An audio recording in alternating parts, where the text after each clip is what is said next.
And welcome to Home Studio Quickies, a show where I answer a question that's either recent or relevant and will hopefully be helpful in the answering of this question. So, this week, and this is kind of a follow-up question to a previous one, 51 Monty Python. I like that name. This was on the Scarlett Outputs video speakers and monitors, in which I connected only speakers because I didn't have monitors. Anyway, you get the idea. First question was about the headphone symbol and the music symbol on the Z623s, which basically one is headphone, one is auxiliary. So after I answered that, they say, of course, thanks. Yeah, I found some old AMA, I believe is how you pronounce that, speakers I had lying around that someone gave me, that has RCA cables, which is what my Scarlett Solo takes. And, okay, so he hooked up the speakers, but the volume, even when I turned the monitor control to max, was very quiet. Yet still had that very muddy sound, like they were way overloaded nonetheless. I don't know, do you mean muddy like or like with a sort of buzzing sound? Because that could mean that there's way too much gain and it's just crushing the signal in a bad way. Okay, they still sound overloaded nonetheless. Is that because there's probably something wrong with the speakers, or am I likely doing something wrong? It doesn't matter where I set the gain on the instrument input. It kind of does, but it doesn't matter where I set the gain or the instrument input or monitor volume.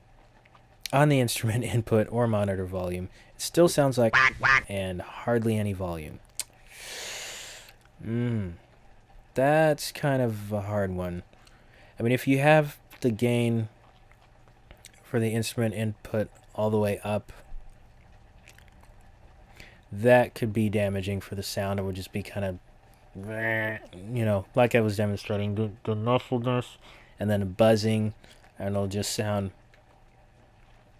I guess I would need to know if the speakers have a volume knob.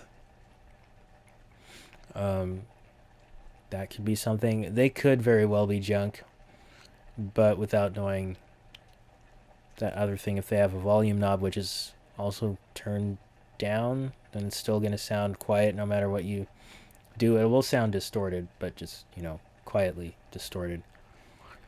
So that may be the problem, or like you said, they might be junk. Next question from Evermore Music. I like that name.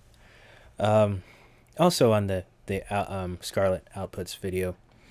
I'm looking for a set of cheapest speakers to use with my Focusrite, as I don't want to purely rely on what I'm hearing from my headphones, as you can't hear the full picture out of after hours of being at it.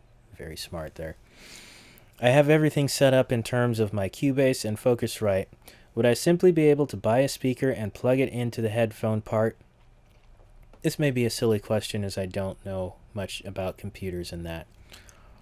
Well, Evermore Music, this is not a silly question. It's a very valid one. You're right. Being in headphones for hours, actually, being in the music for hours, you're not gonna have a very objective image of what's going on, because you've been in it so long. You're just gonna... That's when you want to put it down and then come back later and listen to it, and with fresh, unfatigued ears, if you will. But yeah, there is a difference between headphones and speakers. So yes, you could very easily, if the speakers have an input which also has an end, kind of like the end I'm about to hold up here.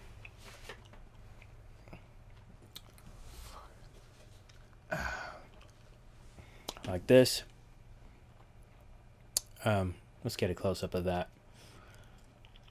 You may need to adapt an 1/8 inch like this one into a 1/4 inch like this one, and then that can then plug into the